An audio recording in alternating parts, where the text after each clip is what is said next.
안녕하세요. 여유로운 노후 구독자 여러분. 추석 연휴를 앞두고 시댁에 내려갈 준비를 하고 있는데 형님에게서 전화가 왔습니다. 집에 손님 와서 잘 데 없으니 동선에는 근처 펜션 나가서 자, 저는 코웃음을 쳤죠. 그럼 안 갈게요. 그러자 형님이 다급하게 다시 전화하더군요. 동서가 안 오면 음식은 누가 해? 제 이름은 이서연, 올해 32, 결혼한 지는 8년이 다 되어 갑니다. 제 남편 민준 씨는 충주에 계신 시부모님의 둘째 아들입니다. 위로는 아주버님 민수 씨가 있고 형님인 지연 언니와 결혼했죠. 저는 둘째 며느리인데다 형님처럼 애교 많고 살가운 성격이 못 됩니다. 그래서인지 지난 8년간 시댁에서 제 목소리를 내본 적이 거의 없었죠. 시어머니는 유독 큰 며느리인 형님만 예뻐하셨습니다. 무슨 일이 생기든 옳고 그름을 떠나 늘 참고 희생해야 하는 쪽은 저였습니다. 제가 조금만 참으면 가정이 화목하고 아이들도 편할 거라 생각했습니다. 하지만 그건 제 착각이었죠. 저의 인내는 그들의 기세만 등등하게 만들 뿐이었습니다. 서울의 찜통더위가 길었던 만큼 이번 추석 연휴가 더욱 간절했습니다. 저는 캐리어에 옷을 챙겨 넣으며 새 식구가 내려갈 채비를 하고 있었습니다. 제 딸 소미는 새로 산 꽃무늬 원피스를 넣어달라며 제 주위를 맴돌았죠. 마음 한편으로는 설레기도 했습니다. 비록 시댁에 가면 형님의 눈치와 어머님의 편애를 견뎌야 하지만 아버님을 뵐 수 있으니까요. 시댁에서 유일하게 저희 모녀를 공평하게 대해주시는 분이셨습니다. 한창 짐을 싸는데 전화벨이 울렸습니다. 화면에 형님 두 글자가 뜨자 저도 모르게 한숨이 나왔습니다. 불길한 예감이 들었죠. 애써 밝은 목소리를 만들며 전화를 받았습니다. 네, 형님, 저 서연이에요. 수화기 너머로 형님의 살가운 목소리가 들려왔습니다. 지난 8년간 들어왔지만 들을 때마다 등골이 서늘해지는 그런 목소리였죠. 어머, 우리 동서, 뭐 하고 있었어? 내려올 준비는 다 했고. 네, 형님, 지금 짐 싸고 있어요. 아마 내일 아침 일찍 출발할 것 같아요. 집에 무슨 좋은 일이라도 있어요. 형님은 계산적인 웃음소리를 냈습니다. 어휴, 말도 마. 이번에 아주버님네. 그러니까 우리 오빠네 식구들이 강원도에서 내려온대. 대여섯 명이나 집이 좁아서 걱정이야. 가슴이 철렁 내려앉았습니다. 본론이 시작되겠구나 싶었죠. 아, 그러세요? 식구들이 많아져서 시끌벅적하고 좋겠네요. 제 목소리는 이미 굳어 있었습니다. 응, 많으면 좋지. 근데 동서도 알다시피 우리 집 2층에 방이 2개뿐이잖아. 부모님 쓰시는 안방 하나, 우리 부부 쓰는 방 하나. 동선에 오면 쓰던 옆방은 이번에 우리 오빠네 식구들한테 내줘야 할 것 같아. 멀리서 온 귀한 손님인데 바닥에서 재울 순 없잖아. 저는 소미의 원피스를 쥔 채 아무 말도 하지 못했습니다. 형님은 능청스럽게 말을 이었습니다. 그래서 말인데 동선에는 오면 마을 입구에 새로 생긴 펜션에서 며칠 묵는 게 어때? 요즘 펜션 시설도 좋고 깨끗하잖아. 소미도 좋아할 거고. 돈은 걱정 마. 형님이 다 낼게. 우리 사이에 뭘. 다 한가족인데. 한가족. 그 말이 목구멍에 가시처럼 걸렸습니다. 한가족인데 자기 집에 와서 펜션으로 쫓겨나야 한다니. 저는 며느리고 남편은 아들이며 소미는 친손녀입니다. 조상 대대로 살아온 본가에 우리 세 식구 몸유일 곧 하나 없어 형님의 오빠 가족에게 자리를 내줘야 하는 이 상황. 지난 8년간 억눌러왔던 울분이 터져 나왔습니다. 3년 전 설날이 떠올랐습니다. 그때도 형님네 손님이 왔었죠. 시어머니는 우리 세 식구를 어둡고 퀴퀴한 창고에 간이 침대를 놓고 자라고 했습니다. 형님의 손님들은 저희 부부가 쓰던 에어컨 빵빵하고 이불은 뽀송한 방을 썼는데 말입니다. 형님 손님들을 위해 차린 진수성찬. 그들이 떠난 후 부엌에서 저희 모녀가 먹은 건 멀건 나물 반찬과 다 타버린 고기 몇 점이 전부였습니다. 시어머니는 손님 먼저지 대충 먹어라라고 하셨죠. 형님이 작아서 못 입는다며 건네준 스웨터는 팔꿈치가 다해져 있었습니다. 이런 무시와 서름을 더는 단 한순간도 참을 수 없었습니다. 저는 충분히 참았습니다. 지난 8년간의 며느리살이는 식모살이보다 못했습니다. 저는 심호흡하며 떨리는 목소리를 가다듬었습니다. 형님, 그럼 형님 오빠네더러 펜션에 가라고 하면 안 돼요? 어차피 손님이고 형님 말대로 펜션이 그렇게 좋다면서요. 수학이 넘어 형님의 목소리가 순식간에 차가워졌습니다. 너 지금 뭐라고 했니? 어떻게 우리 손님이랑 너희를 비교해? 우리 오빠는 멀리서 온 귀한 손님이야. 동서가 됐으면 철 좀 들어야지. 제가 뭘 철없이 굴었는데요. 여기는 제 시댁이고 저희 부모님 댁이에요. 저희는 집에 가는 거지. 남의 집에 신세 지러 가는 게 아니라고요. 저 펜션 같은 데 안 가요. 너 지금 형님한테 대드는 거야? 올 거야? 안 올 거야? 똑바로 말해. 안 갈게요. 저는 단호하게 말하고 전화를 끊었습니다. 두려움이 아니라 분노로 손이 부들부들 떨렸습니다. 엄마의 표정이 이상한 걸 느낀 소미가 제 옷자락을 잡아당겼습니다. 엄마, 할아버지 보러 안 가? 저는 딸을 끌어안았습니다. 눈물이 터져 나올 것 같았죠. 응, 이번엔 안 가. 엄마가 우리 소미. 다시는 이런 무시당하게 안 할 거야. 형님과의 통화가 끝난 지 5분도 채 되지 않아 전화기가 다시 시끄럽게 울렸습니다. 형님이었습니다. 저는 전화를 무음으로 바꾸고 옆으로 던져버렸습니다. 제가 전화를 받지 않자 형님은 분명 자신의 지원군에게 연락할 터였습니다. 예상대로 남편 민준 씨의 전화가 울리기 시작했습니다. 남편은 마침 욕실에 들어가 있었죠. 저는 심호흡하며 헝클어진 생각을 정리했습니다. 이대로 안 갈 수는 없었습니다. 제가 가지 않으면 형님은 신이 나서 시부모님께 제가 버릇없고 시댁을 무시한다고 이간질할 게 뻔했습니다. 평소에도 저를 탐탁지 않게 여기시던 어머님은 더욱 저를 미워하게 되겠죠. 하지만 그렇다고 펜션으로 쫓겨나는 건 자존심이 허락하지 않았습니다. 그럴듯한 핑계가 필요했습니다. 저의 잘못이 아닌 어쩔 수 없는 상황이라는 핑계. 그때 작년에 친구 수진이와 강릉으로 여행 갔을 때 찍은 사진이 눈에 들어왔습니다. 수진이. 저는 서둘러 수진이에게 전화를 걸었습니다. 수진아, 뭐해? 나 내일 쇼인데. 왜 그래? 목소리가 왜 이렇게 심각해? 수진아, 나 좀 살려줘. 너 혹시 이번 추석 연휴에 어디 갈 계획 있어? 아니, 그냥 집에서 드라마나 보려고. 사람 많은 데는 질색이라. 잘 됐다. 내 말 잘 들어. 지금부터 누가, 심지어 우리 남편이 물어봐도 너랑 나랑 우리 소미 데리고 2박 3일 강릉 여행 가기로 이미 예약했다고 말해줘. 취소도 안 되는 걸로. 알았지? 뭐, 강릉, 너 또 시댁이랑 무슨 일 있었구나? 설명할 시간 없어. 제발, 이번 한 번만 도와줘. 소미랑 같이 강릉 가는 거야. 예약 완료. 취소 불가. 나 끊는다. 남편 나온다. 전화를 끊자마자 민준 씨가 머리를 말리며 나왔습니다. 누구 전화인데 그렇게 급하게 끊어? 아까부터 당신 전화 계속 울리던데. 형님 전화였어. 당신한테도 전화했지? 또 내가 형님한테 무슨 잘못이라도 했대. 저는 최대한 평온한 표정을 지으며 말했습니다. 방금 형님한테 전화 왔는데 이번 추석에 형님 오빠네 식구들이 온대. 그래서 우리더러 펜션에 나가서 자라고 하더라. 민준 씨는 어이없다는 표정을 지었습니다. 펜션. 왜 펜션에 가? 우리 잘 데가 없어. 우리 방을 형님 오빠네한테 줘야 한대. 남편은 미간을 찌푸렸습니다. 그 역시 불쾌한 기색이 역력했죠. 형님 손님인데 왜 우리가 나가? 일단 그냥 내려가. 내가 어머니랑 얘기해 볼게.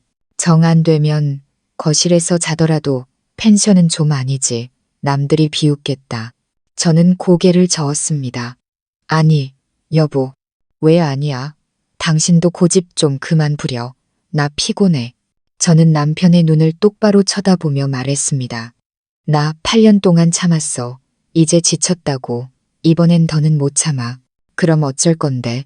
정말 안 내려가게? 어머니한테 또 한 소리 들으려고. 나 수진이랑 약속해버렸어. 소미 데리고 강릉 여행 가기로. 지난달에 예약한 거라 취소도 안 돼. 남편은 눈을 동그랗게 떴습니다. 뭐? 강릉에 간다고? 나한테 말도 없이. 당신한테 서프라이즈 해주려고 했지. 우리 가족 다 같이 가려고 예약했는데 형님이 그렇게 나오니까 나도 가기 싫어졌어. 그래서 형님한테 강릉 간다고 말해버렸어. 아이고, 당신 정말. 그럼 형님이 더 화냈을 거 아니야. 어머니가 아시면. 바로 그때 제 전화가 다시 울렸습니다. 이번엔 시어머니였습니다. 저는 남편에게 휴대폰을 건넸습니다. 어머니 전화야. 난 무서워서 못 받겠어. 당신이 받아. 남편은 망설이다 전화를 받았습니다. 네, 어머니, 저예요. 저는 듣지 않아도 어머님이 무슨 말을 하실지 알 수 있었습니다. 전화기 너머로 어머님의 쩌렁쩌렁한 목소리가 새어나왔죠. 남편은 네, 알겠습니다. 만 반복했고 얼굴은 점점 하얗게 질려갔습니다. 통화가 끝나자 남편은 휴대폰을 침대 위로 던지며 소리쳤습니다. 이것 봐. 어머니한테 된통 혼났잖아. 당신더러 형님한테 대드는 버르장머리 없는 며느리래. 이번에 안 내려오면 다시는 이 집에 발도 붙이지 말라고 하셔. 저는 씁쓸하게 웃었습니다. 발도 붙이지 말라. 잘 됐네요. 나도 더는 사람 취급도 못 받는 곳에 가고 싶지 않아요. 남편은 저를 보며 인내심을 잃어가기 시작했습니다. 서연아, 너무 심하게 굴지 마. 그냥 명절에 한 번 내려가는 거잖아. 더 이상 참을 수 없었습니다. 그냥 한 번 내려가는 거라고. 저는 남편을 보며 억울함에 떨리는 목소리로 말했습니다. 당신 그 말이 나와? 8년 동안 그냥 내려간 적이 있기나 했어? 내려갈 때마다 내 마음이 얼마나 지옥이었는지 알아. 남편은 제 시선을 피했습니다. 당신이 너무 예민한 거야. 어머니는 연세도 있으시고 형님 성격 원래 저런 거 알잖아. 당신이 조금만 참으면 되잖아.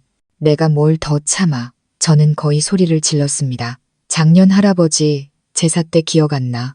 형님네 손님들 대여섯 명이 몰려왔을 때 어머니가 나 혼자 부엌에서 제사 음식 5상을 차리라고 했잖아. 새벽부터 점심까지 땀 뻘뻘 흘리면서 일했는데 정작 손님들은 윗목에서 배불리 먹고 마실 때 우리 세 식구는 부엌 구석에서 식어 빠진 밥 먹으라고 했잖아. 당신도 기억하잖아. 남편은 고개를 숙였습니다. 그야 손님이니까 우리가 양보해야지. 양보. 그럼 우리 소미는 걔는 아직 어린애야. 윗방에 올라가서 과자 하나 집었다가 형님 조카한테 밀쳐져서 넘어졌잖아. 애가 우는데 어머니는 달려와서 애 달래주기는커녕 나한테 애 간수도 못해서 손님들 시끄럽게 한다고 호통치셨어. 내 눈앞에서 내 새끼가 당했는데 난 죄송하다고 빌어야 했어. 당신도 거기 있었잖아. 제 목소리는 갈라졌습니다. 애써 묻어두었던 아픈 기억들이 생생하게 떠올랐습니다. 옷은 또 어떻고? 형님이 당신한테 옷 많이 줬다고 했지? 그거 전부 형님이 안 입는 낡은 옷. 어떤 건 찢어지고 어떤 건 곰팡이 핀 옷들이었어. 거지한테 적선하듯이 던져줬다고. 그런데 어머니는 뭐라고 하셨어? 형님이 마음 써주는 거니 고맙게 받아라. 내가 그 사람 헌 옷이나 주워 입을 만큼 가난해. 남편은 다가와 저를 안으려 했지만 저는 그의 손을 뿌리쳤습니다. 이번에도 마찬가지야. 귀한 손님. 형님 오빠가 귀한 손님이면 당신 아내랑 당신 딸은 뭔데? 쓰레기야? 우리 집에 가는데도 거지처럼 펜션으로 쫓겨나야 해. 당신은 창피하지도 않아? 남편은 그 자리에 얼어붙었습니다. 그의 얼굴은 수치심으로 붉게 달아올랐죠. 남편은 나쁜 사람이 아니었습니다. 아내와 자식을 사랑했지만 너무나도 유약했고 어머니를 두려워했습니다.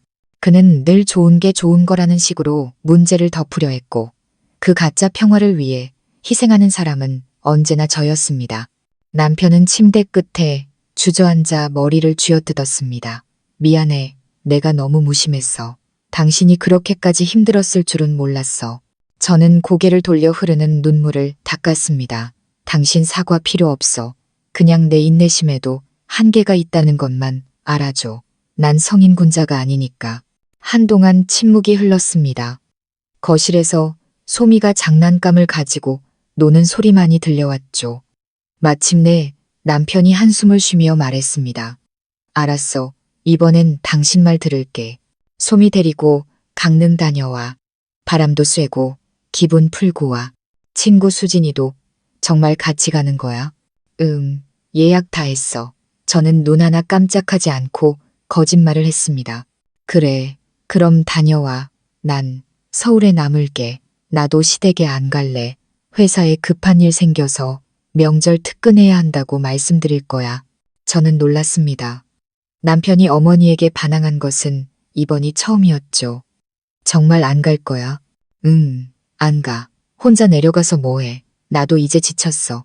형님이 뭘 하든 그냥 내버려둬. 어차피 우리가 무슨 힘이 있겠어. 남편은 체념한 듯 말했습니다. 저는 마음 한편이 불편했습니다. 저만 빠져나가려 했는데 남편까지 안 가게 될 줄은 몰랐으니까요. 하지만 어쩌면 이것도 좋은 방법일지 모릅니다. 그래, 그럼 당신도 쉬어.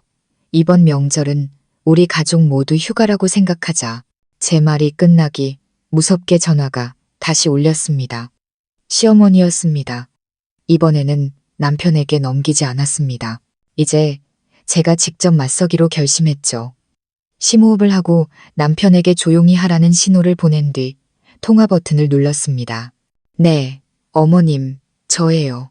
수화기 너머로 어머님의 날카로운 목소리가 인사도 없이 튀어나왔습니다. 네가 감히 내 전화를 받아? 민준이한테 무슨 소리를 한 게냐? 너 지금 애비도 안 내려오게 하려고 수작 부리는 거지? 이 못돼 먹은 것. 저는 휴대폰을 꽉 쥐었습니다. 손톱이 손바닥을 파고들어 아팠습니다. 어머님, 제가 민준 씨한테 아무 말도 안 했어요. 내가 아직도 거짓말을 해. 어머님은 제 말을 잘랐습니다. 내가 안 오면 그만이지. 왜 남편까지 막는 게냐. 이 집안을 아주 풍비박산으로 만들 작정이야. 형님은 좋은 뜻으로 너희 편하게 펜션 잡아주겠다는데 네가 뭔데 생트집이야? 편하게요. 저는 헛웃음을 쳤습니다. 어머님, 그게 말이 된다고 생각하세요? 자기 집에 와서 길바닥으로 나앉는 게 편한 건가요? 제가 며느리예요. 아니면 하숙생이에요. 수화기 넘어가 순간 조용해졌습니다. 어머님은 제가 감히 대꾸할 거라고는 상상도 못하셨을 겁니다. 지난 8년간 저는 네만 반복했으니까요. 네, 네가 감히 시어미한테 그딴 식으로 말대꾸를 해? 이 버르장머리 없는 것. 집에 귀한 손님이 온다는데 네가 동서로서 좀 양보하면 어디가 덧나. 제가 철이 없는 게 아니라 어머님께서 이치에 어긋나시는 거죠. 더 이상 잃을 게 없다고 생각하니 오히려 마음이 편해졌습니다. 저도 어머님 며느리고 형님도 어머님 며느리예요. 민준 씨는 어머님 아들이고 소미는 친손녀고요. 왜 항상 저희만 형님네한테 양보해야 하나요? 형님은 금쪽 같은 며느리고 저는 길가의 돌멩이만도 못하나요? 어머님은 할 말이 없으셨는지 그저 욕설만 퍼부으셨습니다. 이 독한 것. 그래, 좋다. 너 안 오겠다. 이거지? 앞으로 이 집에 발도 붙일 생각 마라. 네, 어머님께서 그렇게 말씀하시니 저도 안 갈게요. 민준 씨한테도 이미 말했어요. 저희 강릉 여행 예약해놔서 이번 명절엔 못 내려간다고요. 욕을 하시든 뭘 하시든 마음대로 하세요. 끊겠습니다. 저는 어머님이 더 소리치기 전에 전화를 끊었습니다. 온몸에 힘이 빠져 침대에 주저앉았습니다. 남편이 놀라 저를 부축했습니다.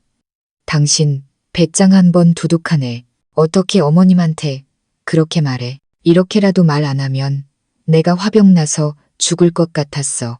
저는 힘없이 말했습니다. 다 끝났어. 이제 정말 안 가. 이번 명절 우리 세 식구 정말 강릉 가자. 내가 지금 바로 기차표 예매할게. 저는 놀라 남편을 쳐다봤습니다. 정말? 당신 회사 일은 어떡하고? 다 때려치워. 회사보다 내 아내, 내 딸이 더 중요해. 수진 씨랑 같이 간다고 했으니 나도 끼워달라고 하자. 지금 바로 예매할게. 비록 늦었지만 남편의 단호한 모습에 마음이 따뜻해졌습니다. 어쩌면 이번 충격이 남편에게 무엇이 진짜 자신의 가족인지 깨닫게 해준 계기가 된 것일지도 모릅니다. 하지만 마음속 깊은 곳에서는 무언가 불안한 느낌이 떠나지 않았습니다. 단순히 형님이 자신의 오빠를 챙기려는 것 치고는 시어머니의 반응이 너무나 격했습니다. 아들 내외와 연을 끊을 각오까지 하면서 말이죠. 분명 여기에는 더 큰 비밀이 숨어 있을 겁니다. 왜 그들은 그토록 우리 부부를 이번 명절에 집에서 쫓아내려 했을까요? 시어머니와의 통화 후에도 마음속 불안감은 가시지 않았습니다. 분노보다 더 불쾌한 감정이었죠. 짠순이인 형님이 왜 선뜻 우리 가족의 펜션비를 내주겠다고 했을까? 체면을 중시하는 어머님은 왜 둘째 아들이 명절에 오지 않는 것을 넘어 아예 발도 붙이지 말라고 하셨을까? 이건 너무 비상식적이었습니다. 저는 시댁 근처에 사는 친척들을 떠올렸습니다. 믿을 만한 사람, 집안 사정을 속속들이 알 만한 사람이 필요했습니다. 제 머릿속에 떠오른 사람은 단 한 명, 작은 고모님이었습니다. 작은 고모님은 시아버님의 사촌 동생으로 시댁 바로 옆집에 혼자 사셨습니다. 직설적이고 조금은 유별난 성격이었지만 형님 앞에서 대놓고 싫은 소리를 하고 제가 억울하게 혼날 때마다 유일하게 제 편을 들어주시는 분이었습니다. 형님과 어머님은 고모님을 껄끄러워했지만 집안에 너무 많은 비밀을 알고 계셨기에 함부로 대하지 못했죠. 저는 떨리는 마음으로 고모님께 전화를 걸었습니다. 고모님, 저 서연이에요. 어이구, 둘째 조카 며느리 아니냐. 너희 시댁이랑 의절한 줄 알았더니만. 웬일이냐. 이 할미한테 다 전화하고 또 시어미나 형님한테 당했냐. 고모님은 언제나 이렇게 전곡을 찌르셨습니다. 네, 고모님, 혹시 저희 집에 무슨 일 있어요? 일이라. 너희 집 곧 태풍이 몰아칠 거다. 전화 잘했다. 방금 내 형님이랑 통화했지? 저는 깜짝 놀랐습니다. 네? 어떻게 아셨어요? 에그, 이 할미 눈을 속일 수 있을 것 같으냐. 지들 딴에는 방문 닫고 얘기하면 내가 못 들을 줄 알았나 보지. 이 집 벽이 얼마나 얇은데. 고모님은 크크 웃으셨습니다. 너더러 펜션 나가서 자라고 했다며? 네, 자기 오빠네가 와서 잘 데가 없다고. 손님은 무슨 놈의 손님, 고모님이 버럭 소리쳤습니다. 그년이 너 속이는 거야. 오빠가 오는 건 맞지만 그건 핑계일 뿐이라고. 그년이 지금 무슨 꿍꿍이인지 알아? 가슴이 철렁했습니다. 무슨 꿍꿍이요. 고모님은 혀를 찼습니다. 내 시부모님 꼬드겨서 그 종갓집 팔아 치우려고 하잖냐. 네, 종갓집을 판다고요? 머리가 핑 도는 것 같았습니다. 그 집은 조상님들을 모시는 곳이자 우리 가문의 뿌리였습니다. 아버님은 늘 그 집이 돈으로 따질 수 없는 가보라고 절대 손대서는 안 된다고 말씀하셨습니다. 그래, 잘못 들은 거 아니다. 집 파는 거. 고모님은 또박또박 말씀하셨습니다. 사정은 이렇다. 네, 형님, 남동생 놈이 서울 사는 웬 부잣집 딸내미랑 눈이 맞았는데 처가에서 서울의 집부터 해오지 않으면 결혼 허락 못한다고 했단다. 네, 형님 알지? 남편보다 제 동생을 더 챙기는 거. 어떻게든 돈을 마련해서 동생 놈 집 사주려고 혈안이 된 거야. 하지만 돈이 어디서 나서요? 아주버님 내가 그렇게 부자는 아니잖아요. 그러니까 종갓집에 눈독을 들인 거지. 고모님은 말을 이었습니다. 시부모님한테는 시골은 공기도 안 좋고 살기 팍팍하니 차라리 이거 팔아서 서울에 작은 아파트 하나 얻어 자식들 가까이 사는 게 좋지 않겠냐고 꼬드긴 거야. 남는 돈은 자기 남동생 사업 자금으로 빌려달라고 하고 그렇게 구워 삶은 거지. 그래도 아버님은 절대 동의 안 하실 텐데요. 네, 시아비는 안 그러겠지. 근데 내 시어미가 넘어갔다. 아주 홀딱 넘어갔어. 그 독한 년이 귓가에 꿀 발린 소리를 해대니 홀랑 넘어가서는 밤낮으로 영감탱이를 볶아대고 있단다. 내 시아비는 워낙 마누라 무서워하는 양반이라 조만간 넘어가고 말 거다. 이제야 모든 것이 이해가 되기 시작했습니다. 그럼 저희 부부를 쫓아내려는 건 그럼 너를 떼어놓으려는 수작이지. 고모님은 소리 높여 말했습니다. 그녀는 네가 집안에서 유일하게 시어미한테 대들 줄 아는 똑똑한 년인 걸 아는 게야. 네가 집에 있다가 이 사실을 알면 길길이 날뛸 거고 민준이한테도 다 일러바칠 거 아니냐. 그럼 자기 계획이 다 틀어지니까 너를 어떻게든 떼어놓으려는 거지. 이번 추석 연휴에 네가 없는 틈을 타서 시아비를 닥달해 집매매 계약서에 도장 찍게 하려는 속셈이야. 일이 다 끝난 뒤에 네가 돌아와 봤자 이미 엎질러진 물이지. 등골이 오싹했습니다. 이건 단순히 며느리를 구박하는 수준의 문제가 아니었습니다. 명백한 재산 탈취의 음모였습니다. 그리고 형님은 시어머니를 자신의 도구로 이용하고 있었습니다. 고모님, 그럼 저 이제 어떻게 해야 해요? 당장 내려와야지. 하지만 그냥 막무가내로 오면 안 된다. 네가 나타나면 그년이 알고 다른 수작을 부릴 거야. 꾀를 내야지, 꾀를. 머릿속이 윙윙 울렸습니다. 어떻게든 해야 했습니다. 조상 대대로 살아온 종갓집을 팔게 둘 수는 없었습니다. 시어머니가 이용당하게 둘 수도, 형님의 계획이 성공하게 만들 수도 없었습니다. 고모님과의 통화를 마친 후 온몸에 힘이 쭉 빠졌습니다. 진실은 제 상상을 초월했습니다. 저는 형님이 그저 욕심 많고 동서를 괴롭히는 사람이라고만 생각했습니다. 조상을 모시는 집까지 팔아치울 줄은 꿈에도 몰랐죠. 그리고 어머님은 정말 그 계획에 동조하실 만큼 분별력을 잃으신 걸까요? 저는 막 기차표 예매를 마친 남편을 바라봤습니다. 그는 신이 나서 제게 말했죠. 예매 끝, 모레 출발이야. 이번 명절 우리 가족 제대로 바람 쐬겠네. 짐은 이제 그만 싸. 시골 갈 필요 없으니까. 마음이 무거웠습니다. 지금 강릉에 갈 수는 없었습니다. 하지만 남편에게 대뜸 가지 않겠다고 말할 수도 없었죠. 이제 막 처음으로 반항을 결심한 남편에게 혼란을 주고 싶지 않았습니다. 저는 남편의 손을 잡았습니다. 여보, 잠깐 앉아봐. 아주 심각한 얘기가 있어. 남편은 제 표정을 보고 장난기를 거뒀습니다. 무슨 일인데? 어머니가 또 전화하셨어. 어머니가 아니야. 방금 작은 고모님이랑 통화했어. 고모님이? 뭐라고 하시는데? 여보, 내 말 듣고 절대로 흥분하면 안 돼. 약속해. 이건 우리가 생각하는 것만큼 간단한 문제가 아니야. 저는 고모님과의 대화 내용을 전부 남편에게 털어놓았습니다. 형님 남동생이 집을 구해야 하는 사정, 형님이 시부모님을 부추겨 종갓집을 팔려 한다는 것, 그리고 어머님이 이미 동의하셨고 아버님을 압박하고 있다는 사실까지, 마지막으로 우리 부부를 떼어놓기 위한 형님의 계략에 대해서도 말해주었습니다. 남편의 얼굴은 놀라움에서 의심으로 그리고 분노로 변해갔습니다.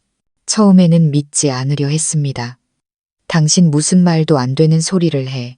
고모님이 어디서 헛소문 듣고 와서 과장하시는 거겠지. 형님이 아무리 그래도 어떻게 종갓집을 팔 생각을 해? 그리고 어머니는 절대 동의하실 리 없어. 당신 내 말 못 믿어. 저는 남편의 눈을 똑바로 쳐다봤습니다. 잘 생각해봐. 왜 형님이 우리를 기를 쓰고 펜션으로 내쫓으려 했겠어? 왜 어머니가 그깟방 하나 때문에 우리더러 다시는 집에 오지도 말라고 하셨겠어? 이게 상식적으로 말이 된다고 생각해? 남편은 침묵했습니다. 제 말은 설득력이 있었습니다. 자기 남동생 집 사줄 돈 마련하려고 종갓집을 팔아. 남편은 이를 갈았습니다. 감히 누가 그런 짓을. 그 집은 부모님 집이고 우리 조상님들 집이야. 남편의 분노가 폭발했습니다. 제 예상대로였습니다. 자신을 무시하는 것은 참아도 가문의 뿌리인 종갓집을 건드리는 것은 용납할 수 없는 문제였던 겁니다. 어머니는 또 왜, 어떻게 그런 일에 동의하실 수가 있어?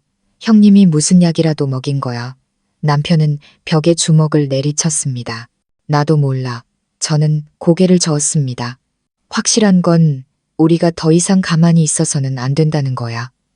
지금 강릉에 갈 때가 아니야.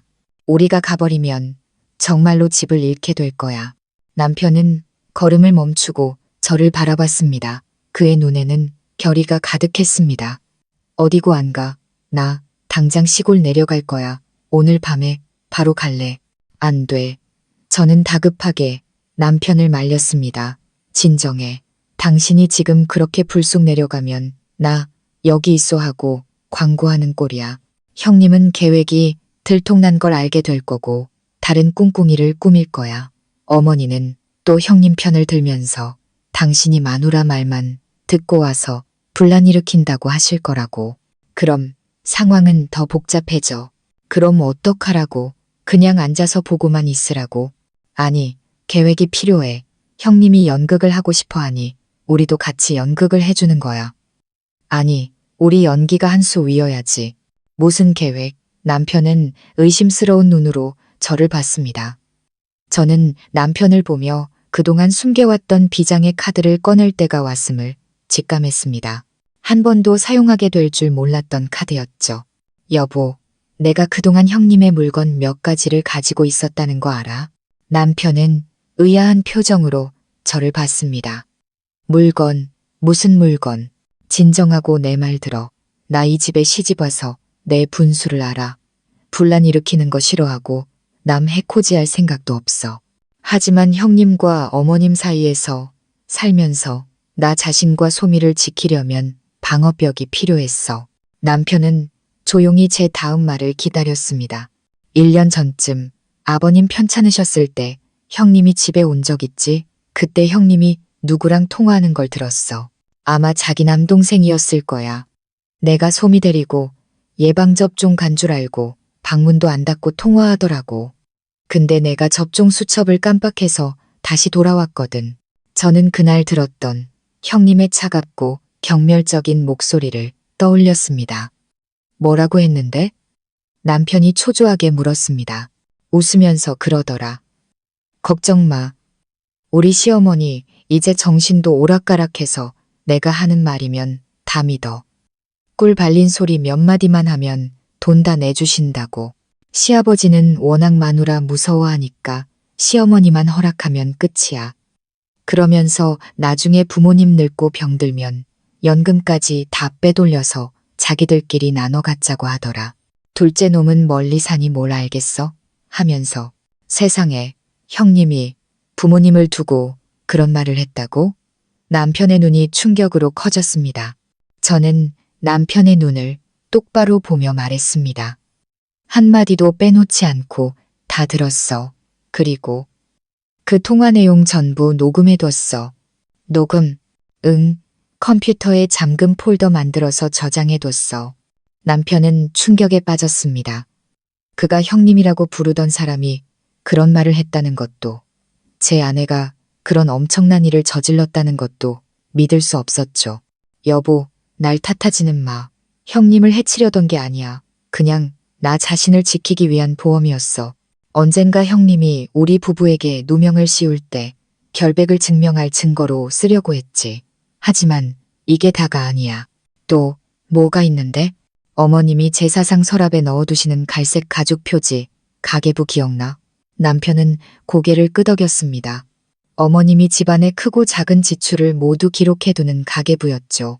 2년 전에 아주버님이 부엌 수리한다고 했을 때 내가 제사상 청소하다가 우연히 그걸 봤어. 어머님이 깜빡 잊고 꺼내두셨더라고. 궁금해서 한번 펼쳐봤는데 이걸 발견했지. 저는 휴대폰 사진첩을 열어 사진 한 장을 보여주었습니다. 어머님의 글씨체가 선명했죠. 5월 5일 민수 부엌 수리비 3천만 원. 그리고 몇 달 전 페이지에는 5월 5일 지연이 남동생일 봐준다고 2천만이라고 적혀 있었습니다. 합이 얼마야? 5천만 원. 남편이 중얼거렸습니다. 차용증 한 장 없이 빌려준다는 말 한마디 없이 나간 돈이었습니다. 그런데 기억나. 작년에 소미가 아파서 일주일 동안 입원했을 때 우리 돈이 모자라서 내가 어머님께 1,000만 원만 빌려달라고 했잖아. 어머님 돈은 주셨지만 당신한테 뭘 하라고 하셨지? 남편은 고개를 떨궜습니다. 잊을 수 없는 기억이었죠. 어머님은 남편에게 제 서명까지 받아 차용증을 쓰게 했습니다. 너희는 씀씀이가 해프니 나중에 딴소리하지 않게 기록해둬야 한다면서요. 친손녀 목숨 구하는 돈 1,000만 원을 가지고 어머님은 우리를 채무자처럼 대했습니다. 남편은 침대에 주저앉아 머리를 감싸 쥐었습니다. 울지는 않았지만 그의 마음이 산산조각 났다는 것을 알 수 있었습니다. 돈 때문이 아니었습니다. 어머니의 잔인할 정도의 편애와 불공평함 때문이었죠. 왜 이제야 말했어? 남편이 붉어진 눈으로 저를 봤습니다. 말해서 뭐하게? 당신더러 어머니랑 싸우라고. 가족들끼리 등 돌리고 살라고. 그냥 꾹 참고 언젠가 어머니께서 스스로 깨달으시길 바랐어. 하지만 오늘은 달라. 저는 결연한 표정으로 일어섰습니다. 오늘은 형님이 종갓집을 건드렸고 어머니가 그 일에 동조하셨어. 그들은 더 이상 우리를 자식으로, 가족으로 생각하지 않아. 그러니 나도 더는 체면 차려줄 필요 없어. 이 녹음 파일과 사진들이 내 비장의 카드야. 아버님 앞에서, 모든 친척들 앞에서 형님의 진짜 얼굴을 드러낼 수 있는 증거라고. 남편은 한동안 멍하니 있다가 이내 분노에 차벌떡 일어났습니다. 못 참아. 나 당장 내려갈 거야. 이 녹음 파일, 온 동네 사람들 다 들으라고 틀어버릴 거야. 이 사진, 형님 얼굴에 던져버릴 거라고. 어머니가 그래도 형님 편을 드는지 한번 보자고. 안 돼. 저는 다급하게 남편을 붙잡았습니다. 진정해. 지금 당신이 가서 소란 피우면 모든 게 엉망이 돼. 어머니는 내가 당신을 조종해서 집안 망신시키려고 녹음까지 한독한 년이라고 하실 거야. 증거를 조작했다고 몰아세우면서. 그럼 어머니는 우리를 더 미워하고 오히려 형님 편에 더 단단히 서실 거라고. 득보다 실이 많아. 남편은 힘없이 주저앉았습니다. 그럼 어떡하라고? 그냥 앉아서 집 팔리는 거 구경만 해. 아니, 형님이 연극을 하고 싶어 하니 우리도 같이 연극을 해주는 거야. 형님은 우리가 강릉에 가길 바라지? 좋아. 난 강릉에 갈 거야. 뭐, 당신 지금 제정신이야. 정말 가겠다고? 집안일은 다 내팽개치고 내 말 끝까지 들어. 이번엔 진짜로 가는 거야. 수진이한테 전화해서 당장 강릉 여행 예약하라고 할 거야. 나와 소미 둘이서. 그리고 실시간으로 SNS에 사진 올려서 온 세상 사람들이, 특히 형님이 보도록 할 거야. 내가 정말 강릉에 있다고 믿게. 그럼 형님은 자기 계획이 완벽하게 성공했다고 생각하겠지. 그럼 나는 어떡하고? 당신은 원래 계획대로 회사 특근 핑계대고 서울에 남는 게 아니야. 당신 혼자 시골에 내려가는 거야. 남편은 어리둥절한 표정을 지었습니다. 나 혼자? 내려가서 뭘 해? 싸우거나 폭로하러 가는 게 아니야. 효자 아들 역할하러 가는 거지. 부모님께는 이렇게 말해. 서연이는 소미 데리고 친구랑 강릉 여행 갔어요. 예전부터 예약해둔 거라 취소할 수가 없었대요. 저 혼자 서울에 있기 심심해서 부모님 뵈러 왔어요. 하고 아무것도 모르는 것처럼 아주 자연스럽게 연기해야 해. 아무것도 모르는 척하라고? 당신은 내 눈과 귀가 되어주는 거야. 그리고 연극을 관람하는 거지. 형님이 무슨 수작을 부리는지, 어머니가 어떻게 동조하시는지, 그리고 가장 중요한 아버님의 태도는 어떤지. 당신의 임무는 무슨 수를 써서라도 아버님이 어떤 서류에도 도장을 찍지 못하게 막는 거야. 위임장이든 동의서든 계약서든 절대 안 돼. 하지만 내가 어떻게 막아? 어머니가 밀어붙이고 형님이 닥달하면 억지로 막을 필요 없어. 시간만 끌면 돼. 그들이 서류를 내밀면 이렇게 말하는 거야. 아이고, 이렇게 큰일을 왜 저희랑 상의도 안 하셨어요. 서연이 여행에서 돌아오면 그때 다시 얘기해요. 저희 부부도 상의를 좀 해봐야죠. 아니면 조상님들 모신 집을 파는 건 너무 큰일이에요. 부모님, 다시 한번 생각해 보세요. 하면서 어떻게든 시간만 끌어. 며칠만 버티면 내가 돌아갈 거고 그때 내가 해결할게. 남편은 제 말을 듣고 고개를 끄덕였습니다. 그의 눈빛은 어느새 단단해져 있었죠. 알았어. 내가 스파이가 될게. 내가 가서 그 연극이 어떻게 돌아가는지 지켜볼게. 명심해. 아무리 화가 나도 절대 아는 척하면 안 돼. 순진한 척할수록 형님은 방심할 거야. 당신은 아버님과 집문서만 지키면 돼. 알았어. 저는 망설이지 않고 수진이에게 다시 전화를 걸었습니다. 수진아, 강릉, 진짜로 간다. 2박 3일, 나랑 소미, 제일 좋은 걸로 당장 예약해. 진짜 가는 거야. 특급 호텔로 잡아. 전화를 끊고 남편을 돌아봤습니다. 강릉행 티켓은 끊었어. 이제 당신 차례야. 짐 챙겨. 내일 아침 난 기차역으로, 당신은 충주로. 연극은 시작됐어. 여보. 다음 날 아침 우리는 각자 움직였습니다. 저는 소미를 안고 캐리어를 끌며 서울역으로, 남편은 충주행 버스에 몸을 실었습니다. 저는 시어머니에게 영상통화를 거는 것도 잊지 않았습니다. 애교 섞인 목소리로 말했죠. 어머니, 죄송해요. 제가 소미 데리고 강릉 가는 표를 미리 끊어놔서 취소가 안 됐어요. 며칠만 놀다 올게요. 돌아올 때 어머니 선물 사올게요. 민준 씨, 혼자 서울에 있기 심심하다고 하니 시골로 내려갈 거예요. 저 너무 미워하지 마세요. 네, 어머님은 전화기 너머로 흥소리를 내셨지만 목소리에는 만족감이 묻어났습니다. 사냥감이 덫에 걸렸다고 생각하셨겠죠. 눈에 가시 갔던 제가 사라졌으니까요. 하지만 제가 강릉으로 떠나면서도 온 신경은 시댁에 쏠려 있다는 것을 어머님은 모르셨습니다. 남편도 시댁에 도착하자마자 제게 문자를 보냈습니다. 도착했어. 형님이랑 형님 오빠네 가족들도 와 있네. 아주 화기애애해. 어머니가 음식 잔뜩 차려놓으셨어. 마음이 불타는 것 같았습니다. 그 화기애애함이 거짓이라는 것을 알기에 더욱 그랬죠. 남편 혼자 그곳에 있는 것이 불안했습니다. 남편은 심성이 착하고 어머니 말에 약했습니다. 만약 어머님이 눈물로 호소하고 형님이 압박하면 과연 버텨낼 수 있을까요? 저에겐 동맹이 필요했습니다. 집안에서 무게감 있는 사람, 시어머니조차 함부로 대하지 못하는 사람. 단 한 분, 큰아버님이 떠올랐습니다. 큰아버님은 시아버님의 큰형이자 우리 가문의 가장 큰 어른이셨습니다. 엄격하고 도덕적이셨으며 특히 종갓집과 가문의 전통을 매우 중시하셨죠. 시어머니는 시아버님은 쥐고 살아도 큰아버님 앞에서는 꼼짝 못하셨습니다. 저는 큰아버님의 전화번호를 찾아냈습니다. 조카 며느리 신분으로 이런 일로 전화를 드리는 것이 도리에 어긋나는 일일지도 모른다는 생각에 손이 떨렸습니다. 하지만 상황이 급박했기에 다른 선택지가 없었죠. 여보세요. 큰아버님의 중후하고 위험 있는 목소리가 들려왔습니다.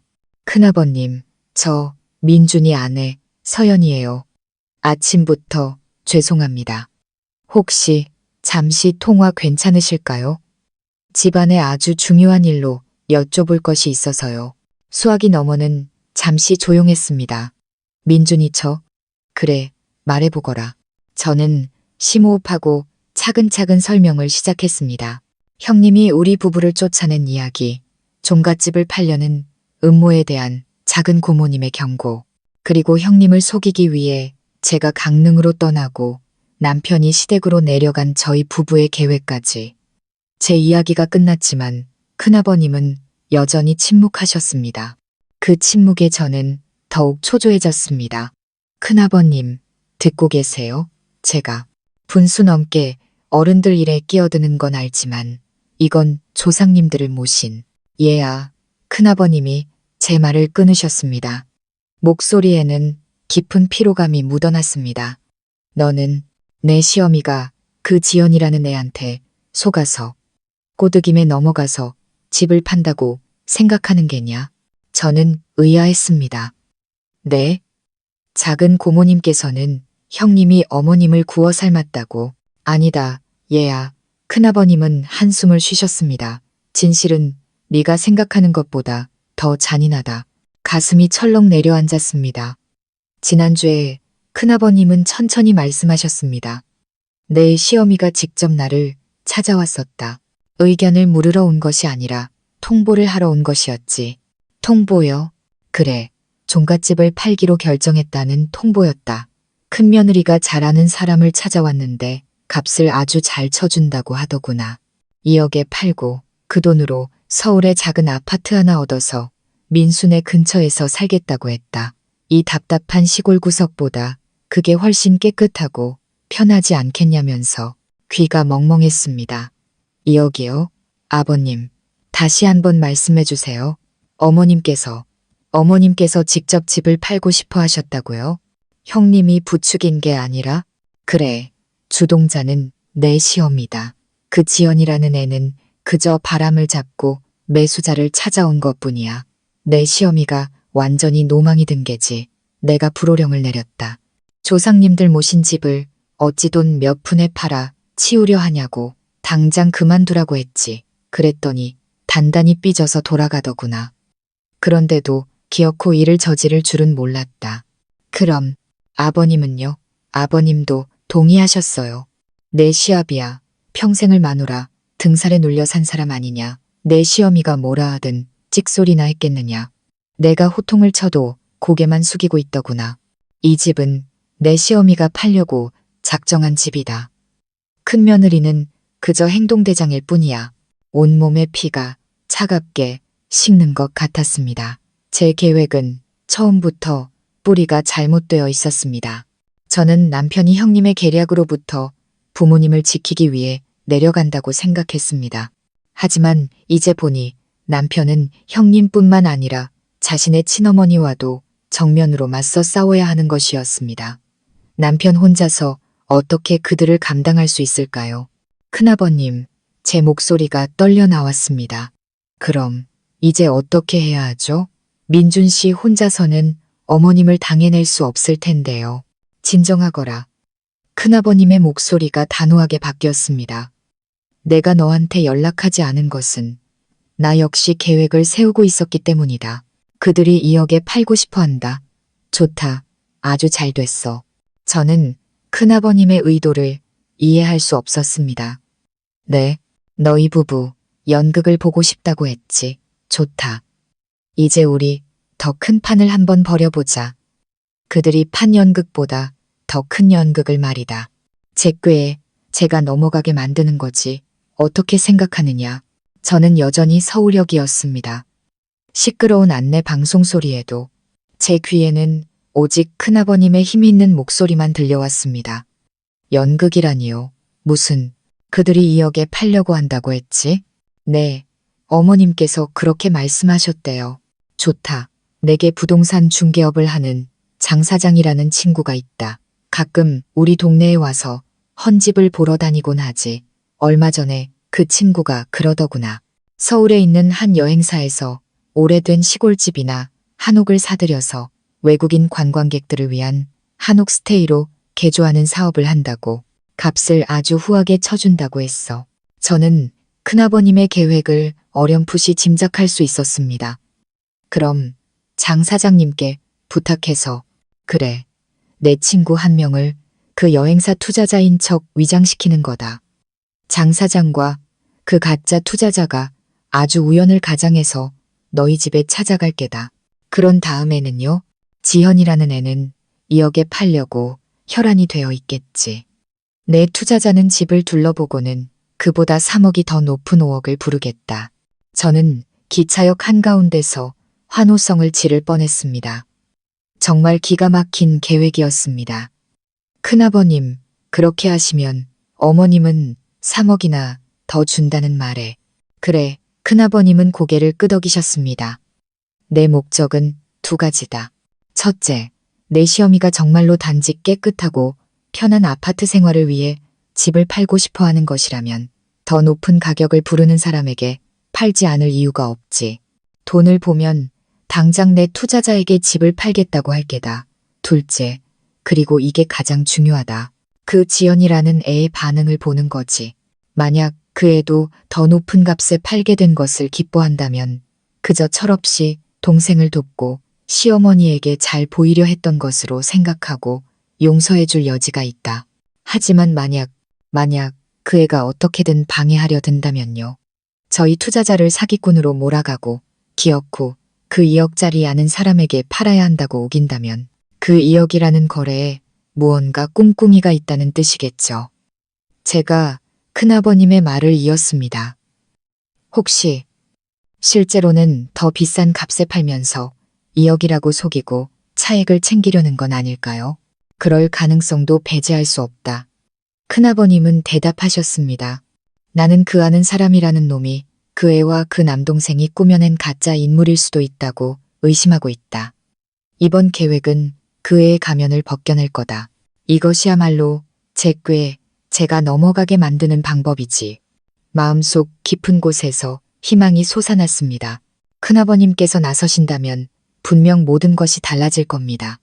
그럼 민준 씨는 어떻게 해야 할까요? 지금 시골로 가고 있는데요. 민준이는 그대로 내려가거라. 임무는 똑같다. 아무것도 모르는 척, 그저 효자 아들인 척 연기하는 게다.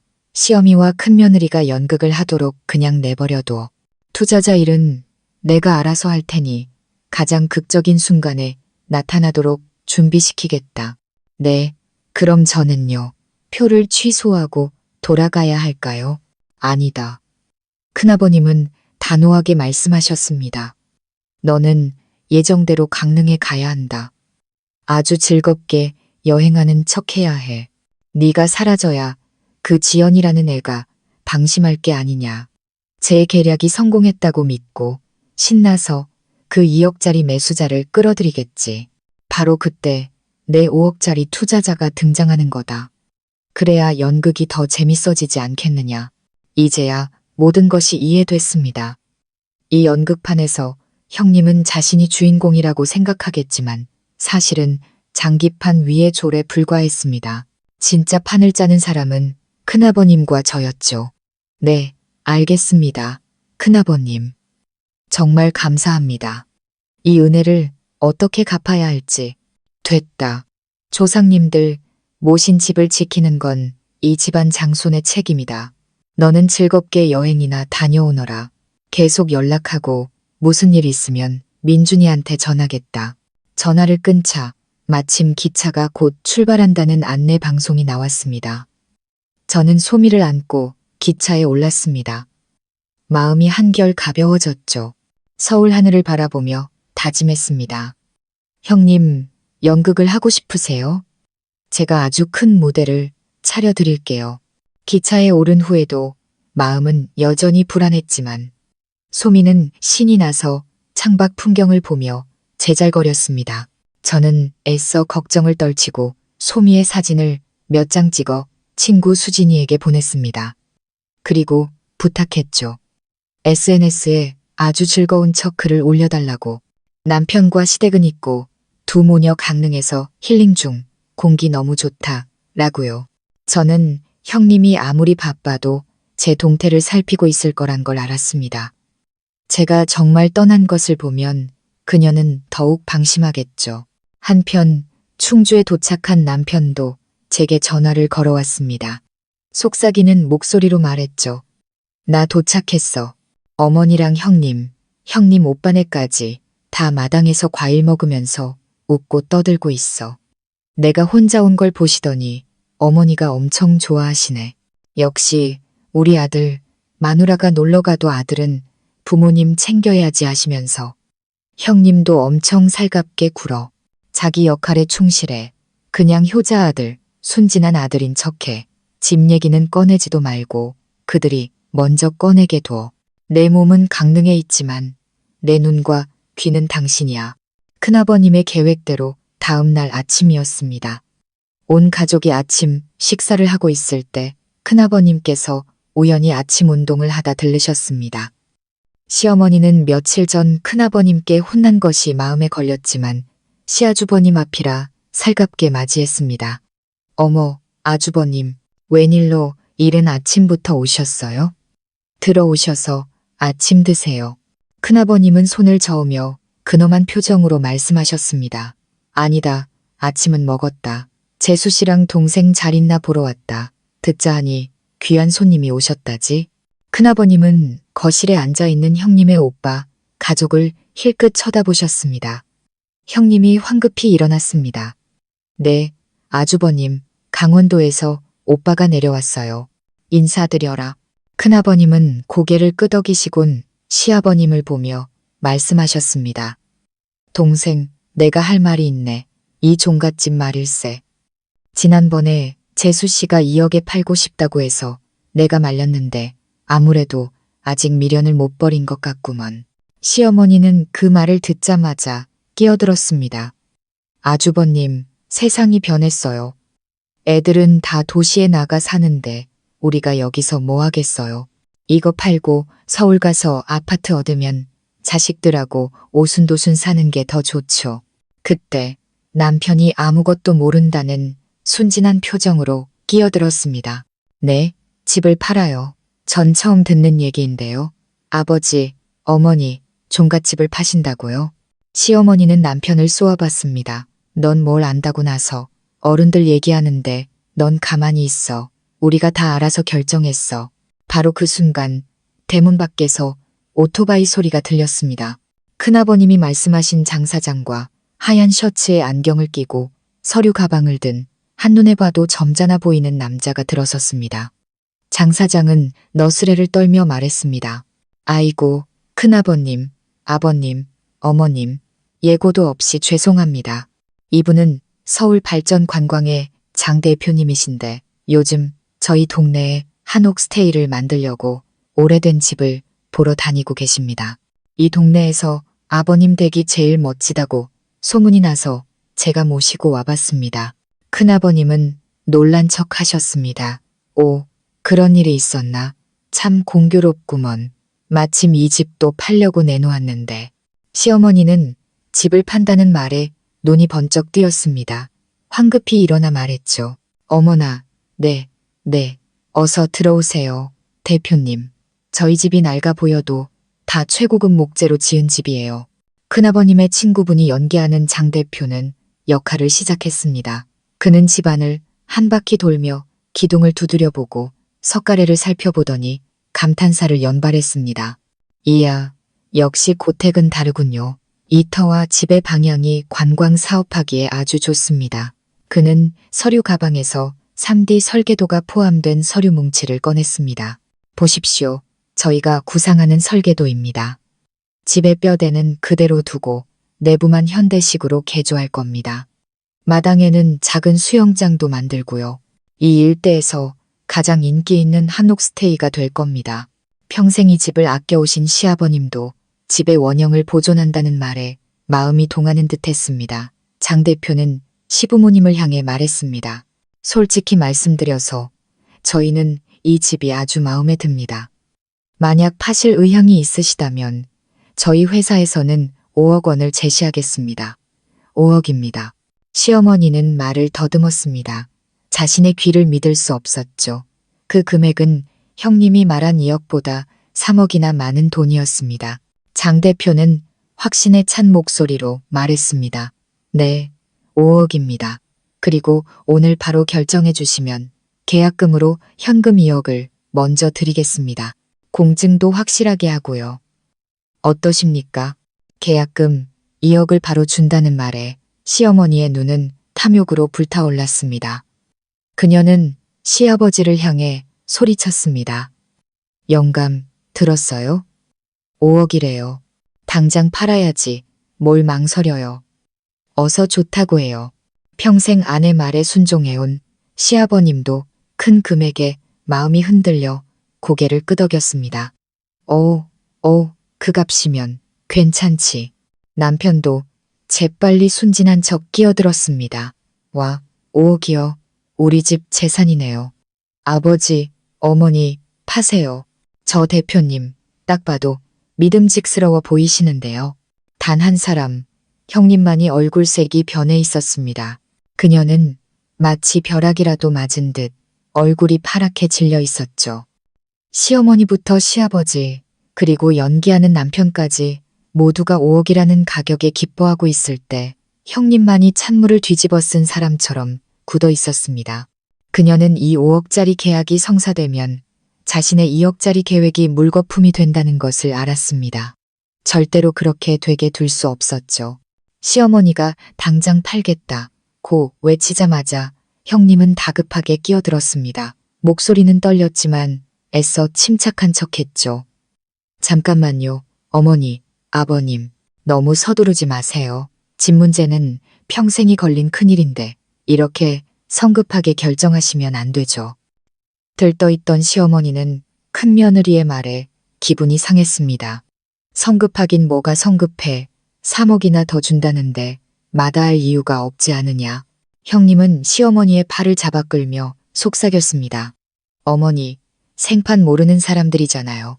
갑자기 나타나서 이렇게 터무니없이 높은 가격을 부르고 계약금으로 2억을 준다는 게 말이 돼요? 이거 사기일 수도 있어요. 요즘 세상에 이렇게 좋은 사람이 어디 있어요. 조용히 차만 마시던 큰아버님께서 입을 여셨습니다. 큰애 말이 일리는 있다만 저분들은 큰 회사라잖냐. 서류에 설계도까지 다 있는데 무슨 사기를 이렇게 전문적으로 치겠느냐. 서류나 설계도야 위조하면 그만이죠. 큰아버님, 형님은 대들듯 말했습니다. 솔직히 저도 아는 분 통해서 집을 사겠다는 사람을 알아봤어요. 그분은 2억을 부르셨어요. 3억이나 적지만 그래도 믿을 수 있는 사람이잖아요. 돈도 한 번에 깔끔하게 주신다고 했고요. 저는 모르는 사람보다 아는 사람한테 파는 게 낫다고 생각해요. 돈 욕심이 난 시어머니는 3억을 놓친다는 생각에 안달이 났습니다. 아는 사람은 무슨 3억이나 싸게 부르는데 그게 아는 사람이냐. 나는 안 판다. 이분들은 5억을 주시고 공증도 서주시고 계약금도 바로 주신다는데 왜 사기야. 장 대표는 그제야 미소를 지으며 서류 가방을 열었습니다. 사모님의 걱정 충분히 이해합니다. 그는 서류 한 뭉치를 꺼내 보였습니다. 이것은 저희 회사 사업자 등록증입니다. 세무번호도 확실하고요. 이것은 저희가 다른 지역에서 성공시킨 유사 프로젝트 자료입니다. 그리고 이것은 현금 2억입니다. 그는 작은 가방을 열었고 그 안에는 빳빳한 5만 원권 다발이 가득했습니다. 동의만 하시면 바로 계약금을 드리고 읍내 법무사 사무실로 가서 계약서를 작성하겠습니다. 모든 것은 법에 따라 투명하게 진행됩니다. 현금 다발을 본 시어머니는 완전히 넋을 잃었습니다. 그녀는 형님의 손을 뿌리치며 말했죠. 너는 이제 그만해라. 내가 결정했다. 이 대표님께 팔겠다. 5억 이걸로 결정합시다. 영감. 시아버님도 연신 고개를 끄덕였습니다. 공증만 확실하면 됐지. 형님은 정말로 당황했습니다. 모든 것이 너무나 순식간에 벌어졌고 자신의 계획이 산산조각날 위기에 처했으니까요. 그녀는 더듬거리며 말했습니다. 하지만 절차가 복잡하잖아요. 자식들 서명도 다 받아야 하고 민준 씨랑 서연이 서명도 있어야죠. 서연이는 지금 강릉에 있는데 어떻게 서명해요? 그녀는 마지막 희망을 걸고 저를 핑계로 시간을 끌려 했습니다. 제가 없으니 계약을 미룰 수밖에 없다고 생각했겠죠. 하지만 그녀의 착각이었습니다. 형님이 제 이름을 언급하자마자 남편이 즉시 상황을 이어받았습니다. 그는 휴대폰을 꺼내 제게 전화하는 척했습니다. 물론 저는 받지 않았죠.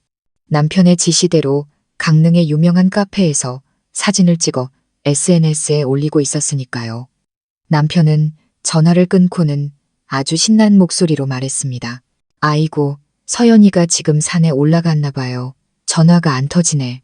근데 걱정 마세요. 아까 저한테 전화 와서 사진 자랑했거든요. 그때 제가 집 팔게 됐다고 5억이나 준다고 말해줬어요. 시어머니는 뜨끔한 표정으로 물었습니다.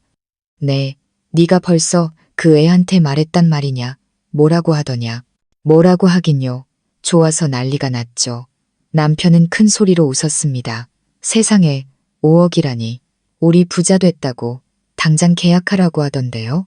혹시라도 저쪽에서 마음 바꿀지 모르니 자기가 없어도 대신 도장 찍어달라고 신신당부했어요. 제 아내 돈 엄청 좋아하거든요. 장 대표도 맞장구를 쳤습니다. 아, 따님께서도 동의하셨다니 잘 됐군요. 그럼 바로 진행하시죠, 어르신들. 마지막 동아줄마저 끊긴 형님은 거의 절망적인 표정이었습니다. 하지만 남편의 연극은 아직 끝나지 않았습니다. 그는 부모님을 향해 말했죠. 아, 아버지, 어머니, 제 아내가 기뻐하긴 했는데 워낙 꼼꼼한 성격이라 한 가지 부탁을 하더라고요. 무슨 부탁? 시어머니가 의심스러운 목소리로 물었습니다. 남편은 머리를 극적이며 순진한 표정으로 말했습니다. 이게 워낙 큰 재산이고 또 조상님들 모신 집이니까 계약서 쓸 때 자식들이랑 며느리들 모두 증인으로 서명했으면 좋겠대요. 형님이랑 아주버님, 그리고 저희 부부까지요. 그래야 나중에 부모님이 누구 편만 들어서 집 팔아 돈 줬다. 같은 소리 안 나오고 형제끼리에 상하는 일도 없을 거라고요. 남편의 말은 큰아버님의 의도와 정확히 일치했고 누구도 반박할 수 없는 논리였습니다. 큰아버님께서 즉시 고개를 끄덕이셨습니다. 민준이 말이 맞다. 둘째, 애가 생각이 깊구먼. 공동재산을 처분하는 것이니 자식들이 모두 증인으로 서명하는 것이 옳다. 그래야 나중에 분쟁이 없지. 시어머니는 이 복잡한 절차가 마음에 들지 않았지만 5억이라는 돈 때문에 동의할 수밖에 없었습니다. 그래, 그럼 그렇게 하자. 민수랑 지현이는 여기 있으니 당장 서명하라고 해. 장 대표도 거들었습니다. 네, 법적으로는 등기 명의자인 두 분 어르신의 서명만으로도 충분합니다. 하지만 가족분들께서 증인으로 함께 서명해 주신다면 저희야 더 환영입니다. 투명할수록 좋으니까요. 모든 시선이 형님에게 쏠렸습니다. 시어머니가 재촉했죠. 지연아, 들었지? 민수 깨워서 둘 다 서명할 준비해라. 형님은 벼랑 끝에 몰렸습니다. 5억짜리 매매 계약서에 서명을 하라고? 서명하는 순간 그녀의 2억짜리 계획은 완전히 무너집니다. 더군다나 애초에 이 집을 다른 사람 손에 넘기려던 그녀가 어떻게 이 계약서에 서명할 수 있겠습니까? 하지만 서명을 거부한다면 큰아버님은 왜 서명을 안 하느냐? 혹시 부모님이 더 비싼 값에 집 파는 게 싫은 것이냐? 곧 추궁하실 테고 시어머니는 내가 서명 안 하면 내가 이 돈을 못 받는다. 무슨 꿍꿍이냐? 고 소리칠 것이 분명했습니다. 거절할 수도 승낙할 수도 없는 진퇴양난의 상황. 그녀는 핏기 없는 얼굴로 더듬거렸습니다. 네, 아주버님, 부르러 갈게요. 그녀는 비틀거리며 방으로 들어갔고 형님의 오빠 가족도 뒤따라 들어갔습니다. 문이 쾅 닫혔습니다. 밖에서는 장 대표가 밝게 말했습니다. 잘 됐군요. 그럼 내일 아침 9시에 제가 계약서와 계약금 2억을 가지고 다시 찾아뵙겠습니다. 두 분 어르신께서는 집문서와 신분증을 준비해 주십시오. 내일은 온 가족이 다 모여서 함께 서명하시죠. 큰아버님께서 고개를 끄덕이셨습니다. 좋다. 내일 아침 9시다. 시어머니는 기쁨에 겨워 방 안에 틀어박힌 큰며느리는 신경도 쓰지 않았습니다. 오직 5억이라는 숫자만이 그녀의 머릿속을 맴돌았죠. 남편과 큰아버님만이 서로 눈빛을 교환했습니다. 덫은 놓였고 쥐는 완벽하게 구석에 몰렸습니다. 큰아버님과 가짜 투자자가 돌아간 후 시댁의 분위기는 기묘해졌습니다. 시어머니는 5억으로 아파트를 사고 남는 돈이 얼마일지 계산하며 안절부절 못했고 시아버지는 집을 잃는 아쉬움과 큰돈을 얻는 기쁨이 뒤섞인 표정으로 멍하니 앉아 계셨습니다. 아주버님과 형님이 들어간 방은 쥐 죽은 듯 조용했죠. 남편은 제게 전화로 상황을 전해 주었습니다. 방 안에서 작은 목소리로 다투는 소리가 들렸지만 내용은 알 수 없었다고 했습니다. 점심시간이 되어 시어머니가 방문을 두드리자 형님은 손님들이 피곤해서 식사는 안 하신대요 라고 퉁명스럽게 대답했습니다. 그리고 오후 2시쯤 남편은 아주버님 부부와 그 귀한 손님들이 서둘러 짐을 챙겨 떠나는 것을 보았습니다. 그들은 시부모님께 인사 한마디 없이 집에 급한 일이 생겨서 가봐야 한다는 말만 남기고 사라졌습니다. 시어머니는 입을 삐죽이며 말했죠. 급하긴 뭐가 급해. 내가 큰돈 벌게 되니 자기들한테 떨어지는 떡고물이 없을 것 같으니까 삐져서 갔나 보지. 가라지. 뭐. 어머님은 아직 사태의 심각성을 깨닫지 못하고 계셨습니다. 남편은 제게 문자를 보냈습니다. 형님네 갔어. 손님들도 다 아주 허둥지둥 가던데 뭔가 이상해. 아버지 집문서랑 신분증 잘 챙겨. 느낌이 안 좋아. 형님이 이대로 쉽게 포기할 리 없어. 큰아버님께서도 남편에게 똑같이 당부하셨습니다. 그날 저녁 남편은 시아버지께 슬쩍 말을 건넸습니다. 아버지, 내일 계약해야 하니까 집문서랑 신분증 잘 챙겨두셨죠? 혹시 낡아서 글씨가 번진 데는 없는지 제가 한번 볼게요. 시아버지는 순진하게 안방으로 들어가 낡은 나무 장롱을 여셨습니다. 한참을 뒤적이시던 아버지의 목소리가 떨려왔습니다. 어디 갔지? 분명히 이 쇠상자 안에 넣어뒀는데. 남편이 달려가 보니 쇠상자는 그대로 있었지만 그 안에 있어야 할 붉은 표지의 집문서와 낡은 시아버지의 신분증이 감쪽같이 사라져 있었습니다. 없어졌어. 민준아. 시아버지는 부들부들 떨었습니다. 집문서랑 신분증이 다 없어졌어. 남편은 청천벽력 같은 소리에 시어머니를 불렀습니다. 소식을 들은 시어머니는 그 자리에 주저앉으며 얼굴이 하얗게 질렸습니다. 세상에, 지현이, 그년 짓이야. 그년이 훔쳐간 거야. 어머님은 그제야 모든 것을 깨닫고 자신의 금쪽 같은 며느리를 향해 저주를 퍼부었습니다. 남편은 즉시 큰아버님께 전화를 걸었습니다. 큰아버님은 전화기 너머로 거의 포효하셨습니다. 그럴 줄 알았다. 그년이 막다른 길에 몰리니 별짓을 다 하는구나. 네, 아버지 신분증까지 가져갔으니 서명을 위조해서 멋대로 명의를 이전하거나 그걸로 사채를 쓸 생각일 게다. 그럼 어떻게 해야 해요? 큰아버님, 남편도 공황 상태에 빠졌습니다. 경찰에 신고해. 큰아버님은 단호하게 말씀하셨습니다. 당장 파출소에 가서 중요 서류 도난 신고를 해. 범인으로 며느리가 의심된다고. 그리고 큰아버님의 목소리에 힘이 들어갔습니다. 내일 아침 8시까지 너희 부자는 군청 등기소로 가야 한다.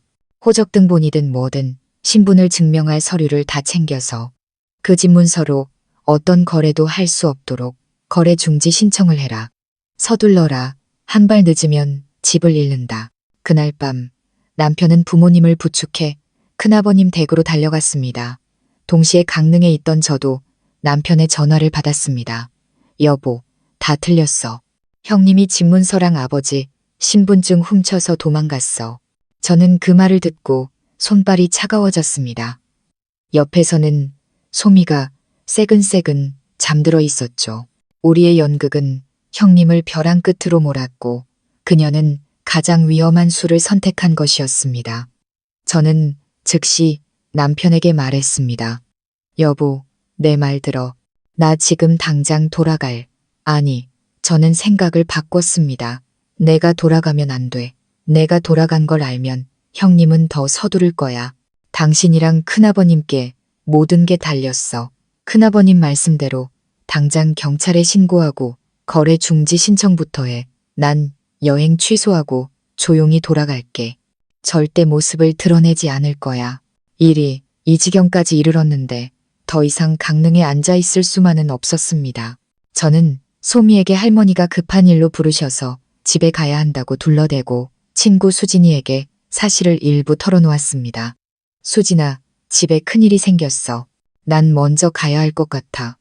미안하다. 저는 가장 빠른 기차표를 예매했습니다. 기차를 타고 오는 내내 마음이 불타는 듯 했습니다. 저는 충주로 바로 가지 않고 서울의 우리 집으로 먼저 향했습니다. 재빨리 씻고 옷을 갈아입은 뒤 가장 중요한 노트북을 챙겼습니다. 제 비장의 카드가 아직 마지막 무기가 아닐지도 모른다는 예감이 들었기 때문입니다. 제가 충주시댁에 도착했을 때는 오후 4시였습니다. 집안의 풍경은 제 상상보다 더 암담했습니다. 시어머니는 툇마루에 주저앉아 헝클어진 머리로 소리 없이 울며 저주를 퍼붓고 계셨습니다. 내가 무슨 죄를 지어서 지연이 이 악마 같은 년. 시아버지는 넋나간 사람처럼 앉아 계셨고 큰아버님은 굳은 표정으로 그 맞은편에 앉아 계셨죠. 소미와 함께 갑자기 나타난 저를 보고 모두가 놀랐지만 누구도 제게 강릉에서 왜 일찍 돌아왔냐고 묻지 않았습니다. 시어머니는 저를 보더니 부끄러운 듯 고개를 숙이고 다시 흐느꼈습니다. 남편이 달려와 제 가방을 받아들며 속삭였습니다. 아침에 아버지랑 큰아버님이랑 등기소 다녀왔어. 거래 중지 신청했어. 다행히 아직 우리 집문서로 신청된 서류는 없었대. 일단 막아놨어. 저는 안도의 한숨을 쉬었습니다. 최소한 우리가 한 발 빨랐던 겁니다. 형님은 경찰에 신고는 했어. 큰아버님께서 고개를 저으셨습니다. 도난 신고는 했지만 이건 가족 내부 문제라 경찰도 적극적으로 나서기 어렵다고 하더구나. 며느리가 시아버지 서류를 가져간 걸 형사사건으로 바로 처리하기는 힘들대. 문제는 그 부부를 찾을 수가 없다는 거다. 전화도 안 받고 서울에 있는 자취방도 문이 잠겨 있어. 완전히 잠적한 개지. 그 말을 들은 시어머니가 다시 울부짖었습니다. 그년이 도망갔어. 집문서 들고 사채 썼을 거야. 우리 집 이제 망했어. 큰아버님께서 호통을 치셨습니다. 재수씨, 그만 좀 하시오. 울 때가 아니잖소. 모든 게 재수씨 욕심 때문에 정신 빠져서 며느리한테 휘둘린 탓이오. 온 집안이 쑥대밭이 된 그 순간 대문으로 아주버님 민수씨가 비틀거리며 들어왔습니다. 몰골이 말이 아니었죠. 수염은 덥수룩했고 옷은 구겨져 있었습니다. 형님은 함께 있지 않았습니다. 큰아들을 본 시어머니는 이성을 잃고 달려들어 아주버님을 때리고 할퀴기 시작했습니다. 민수야, 네가 여길 왜 와? 네, 마누라는 어딨어? 집문서 내놔. 이놈아, 이 불효자식, 마누라한테 쥐어 사는 놈. 큰아버님께서 시어머니를 떼어내셨습니다. 아주버님은 저항하지 않고 마당에 주저앉아 얼굴을 감싸쥐고 아이처럼 울기 시작했습니다. 아버지, 어머니, 큰아버지, 민준아, 서연아, 내 아내 좀 살려주세요.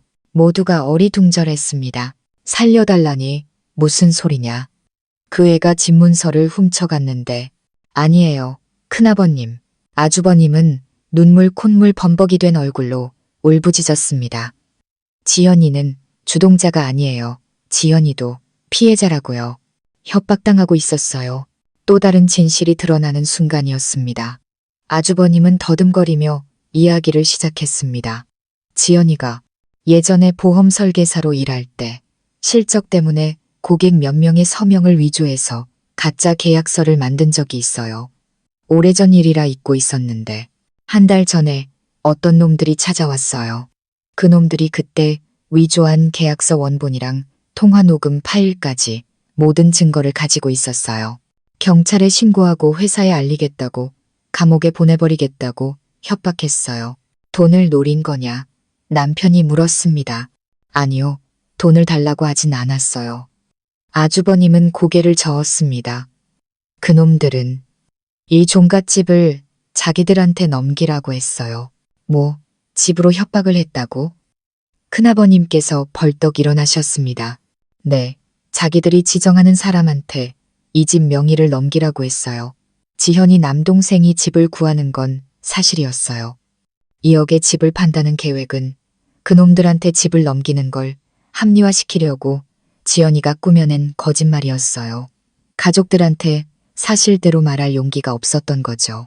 그런데 어제 큰아버님이 5억짜리 투자자를 데려와서 모든 계획이 틀어진 거예요.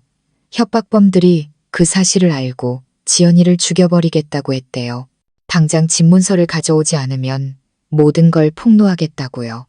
지현이는 너무 무서워서 시키는 대로 한 거예요. 아주버님은 절망적인 목소리로 울부짖었습니다. 어제 집문서를 가져다 준 뒤로 연락이 안 돼요. 그놈들이 지연이를 해쳤을지도 몰라요. 아주버님의 이야기는 또 한 번 우리 가족에게 큰 충격을 안겨주었습니다. 시어머니는 아들의 고백을 듣고는 그 자리에서 정신을 잃고 쓰러지셨습니다. 큰아버님은 깊은 생각에 잠기셨죠. 이건 단순한 가족 문제가 아니라 조직적인 협박 범죄였습니다. 저는 충격에 빠졌지만 이성적인 한 부부는 계속해서 질문을 던지고 있었습니다. 왜 하필 우리 종갓집일까? 이 동네에 집이 얼마나 많은데 왜 범죄자들이 정확히 우리 집을 노렸을까? 돈이 목적이라면 현금을 요구하는 것이 더 간단하지 않았을까? 혹시 이 집, 이 땅 자체에 형님의 죄보다 더 큰 가치가 숨어 있는 것은 아닐까? 모두가 쓰러진 시어머니 때문에 정신이 없는 틈을 타 저는 조용히 우리 부부가 쓰던 방으로 들어갔습니다. 노트북을 켜고 직접 조사를 시작했죠. 저는 충주시청과 충청북도청 홈페이지에 접속해 충주도시개발, 토지수용, 신도시 계획 등 모든 키워드를 검색했습니다. 그리고 마침내 한 부서의 공문 게시판 구석에서 PDF 파일 하나를 발견했습니다. 동충주 신도시 개발 계획안에 대한 주민의견 수렴 공고, 동충주. 우리 마을이 바로 동충주에 속해 있었습니다. 저는 떨리는 손으로 파일을 열었습니다. 그리고 개발구역을 표시한 지도에서 우리 마을 전체가 붉은 선 안에 포함되어 있는 것을 발견했습니다. 이 일대 전체가 신도시 건설을 위해 수용될 예정이었습니다.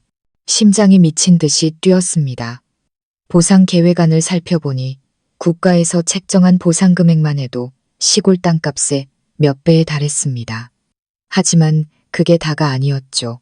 주변 부동산 시세를 검색해보니 개발 예정지 인근 땅값은 이미 6개월 전부터 수직으로 상승하고 있었습니다. 우리 종갓집의 대지 면적은 거의 300평에 달했고 도로를 낀 노른자 위 땅이었습니다. 형님이 말한 2억은 터무니없는 헐값이었습니다. 큰아버님이 꾸며낸 5억도 싼 편이었죠. 이 집의 실제 보상 가치는 토지와 건물, 이주 보상비까지 합치면 최소 20억은 좋게 될 것이었습니다. 저는 그 자리에 얼어붙었습니다. 이제 모든 것이 이해됐습니다. 협박범들은 단순한 잡범이 아니었습니다. 그들은 정부 내부에 정보원을 둔 조직적인 범죄 집단이었던 겁니다. 그들은 이 지역의 특급 개발 정보를 미리 입수하고 우리 집 땅이 황금알을 낳는 거위라는 것을 알고 있었던 거죠. 그들은 형님의 과거 약점을 이용해 개발 정보가 공개되기 전에 헐값에, 아니 거의 공짜로 이 땅을 빼앗으려 했던 겁니다. 2억은 그들이 제시한 매매 가격이었고 형님은 그 돈으로 남동생 문제를 해결하며 모든 것을 덮으려 했던 거죠. 이건 단순한 협박이 아니라 내부 정보를 이용한 거대한 부동산 사기였습니다. 저는 노트북을 들고 밖으로 뛰쳐나갔습니다. 큰아버님, 아버님, 여보, 이것 좀 보세요. 제 목소리는 거의 비명에 가까웠습니다. 형님만 피해자가 아니에요. 우리 모두가, 우리 가족 전체가 피해자라고요. 저는 노트북 화면을 그들에게 보여주었습니다. 우리가 잃는 건 2억이 아니에요. 우리는 20억을 잃을 뻔했어요. 제 선언에 온 가족은 충격에 빠졌습니다. 20억. 그 숫자는 큰아버님조차 상상하지 못했던 금액이었습니다. 큰아버님은 제게서 노트북을 받아들고 돋보기를 쓴 채 개발 계획안을 꼼꼼히 읽어 내려가셨습니다. 세상에, 우리 마을이, 서연아, 이걸 어떻게 찾았느냐. 그저 너무 이상해서요. 왜 하필 우리 집일까 싶어서요. 아주버님은 모든 것을 듣고 얼굴이 잿빛이 되었습니다. 어쩐지 그놈들이 이 집이 특별한 가치가 있다고 했어요. 20억. 그놈들은 지연이까지 속인 거였어요. 우리 모두를.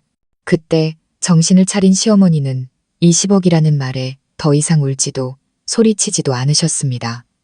넋 나간 사람처럼 그저 허공만 바라보고 계셨죠.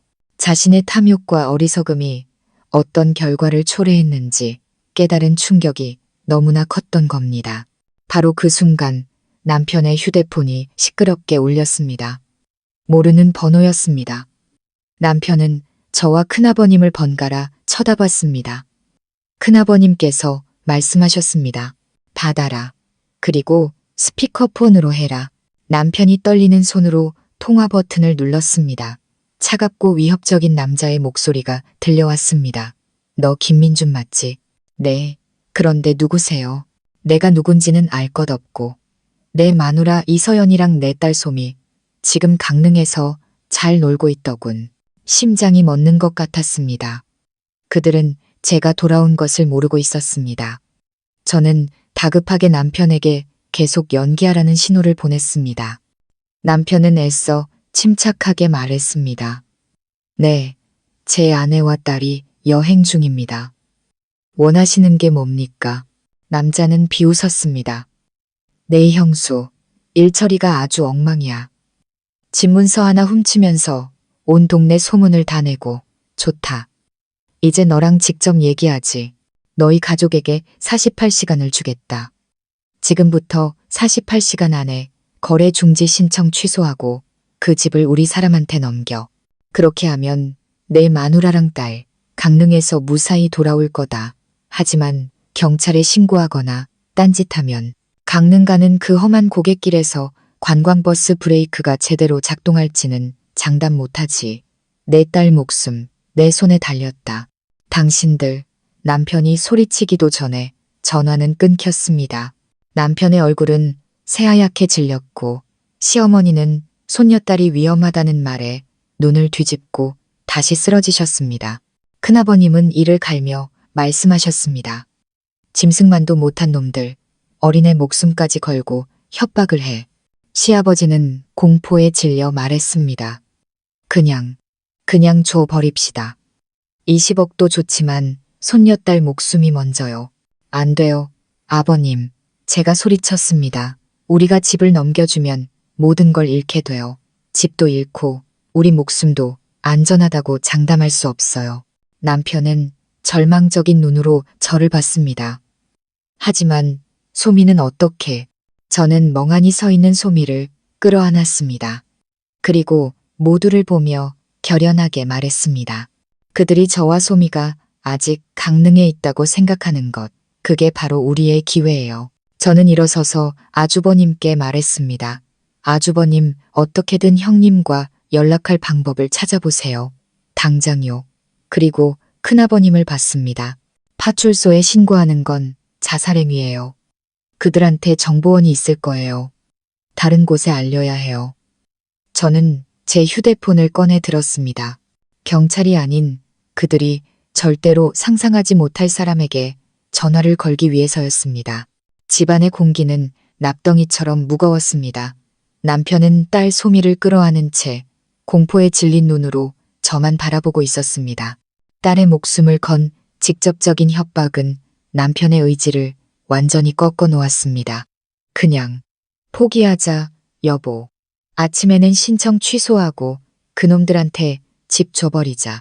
20억도 좋지만 당신이랑 소미, 목숨이랑은 바꿀 수 없어.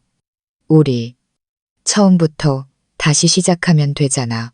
저는 남편을 바라봤습니다. 진심이라는 것을 알았죠. 하지만 저는 포기할 수 없었습니다.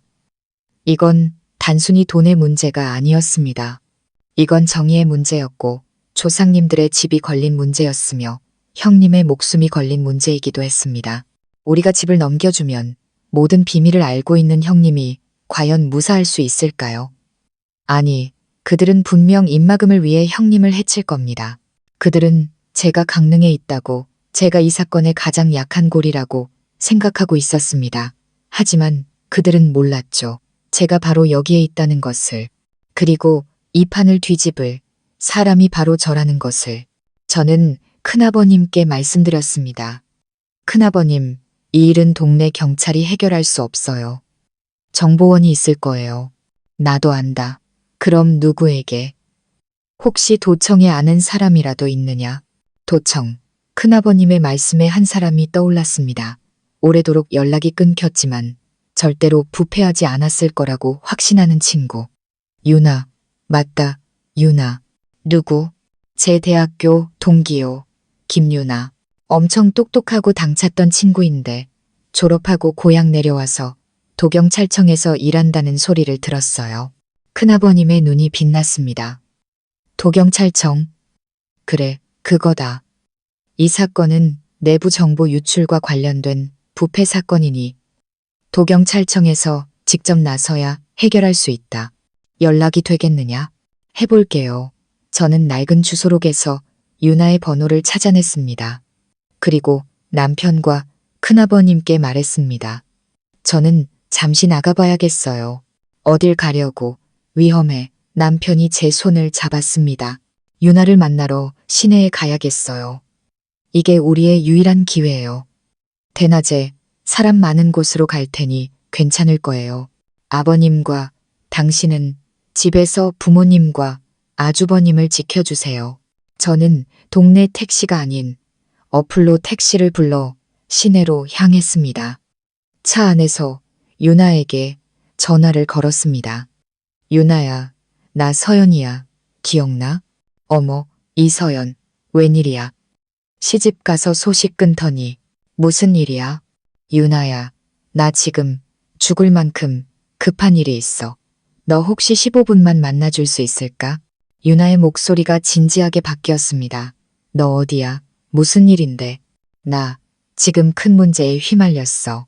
부동산 비리, 조직폭력배까지 연루된. 지금 택시 타고 시내로 가고 있어. 진정해. 경찰다운 단호한 목소리였습니다. 청사로 오지 마. 시내 X카페 가장 안쪽 구석 자리로 가 있어. 10분 안에 갈게. 카페에서 유나를 만났습니다. 저는 1분 1초도 낭비하지 않고 모든 것을 털어놓았습니다. 형님의 전화부터 20억짜리 개발 계획, 그리고 48시간의 살해 협박까지. 유나는 제 이야기를 듣는 내내 얼굴이 굳어 있었습니다. 제 이야기가 끝나자 그녀는 천천히 고개를 끄덕였습니다. 서연아, 진정해. 네가 한 이야기 지금 우리 팀에서 내사 중인 사건과 일치해. 정말이야. 응. 개발 정보를 이용해 주민들의 재산을 헐값에 빼앗는 조직에 대한 익명의 제보가 있었어. 그들은 너희 형수처럼 과거에 약점이 있는 사람들을 노려서 협박하는 수법을 써.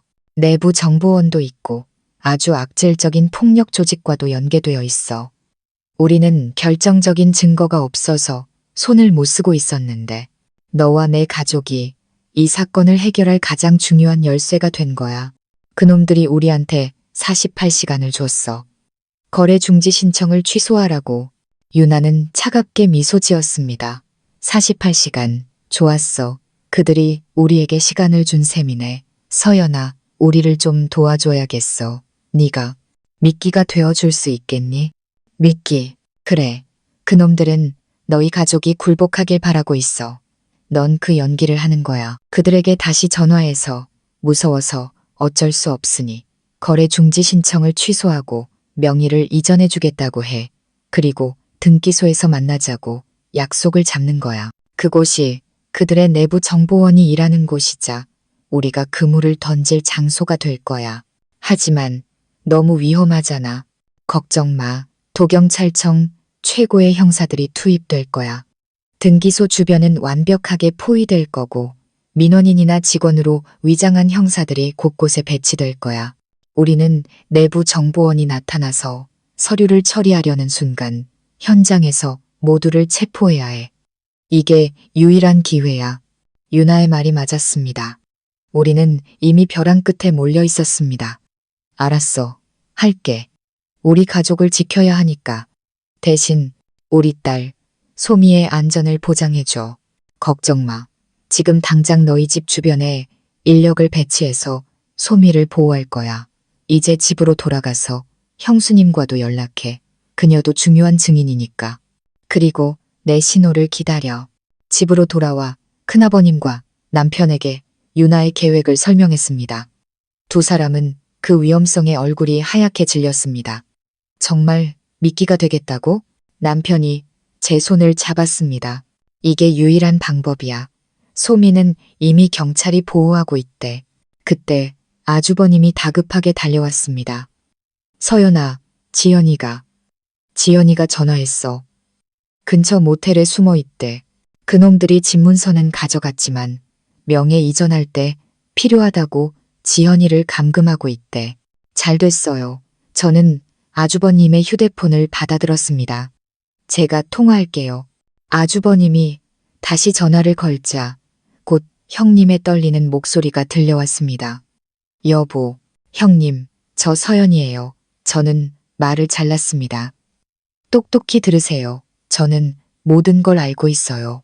형님이 협박당한 것도, 그놈들이 형님을 속이고 20억짜리 땅을 가로채려 한 것도요. 지금 형님을 탓할 시간 없어요. 우리 가족은 지금 도경찰청과 협력해서 그놈들을 일망타진할 계획을 세우고 있어요.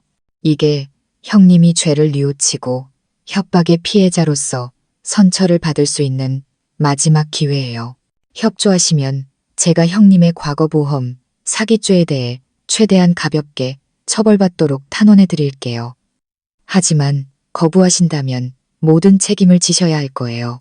수화기 너머로 형님의 울음소리가 터져 나왔습니다. 서연아, 내가 잘못했어. 제발 살려줘. 시키는 건 뭐든지 할게. 좋아요.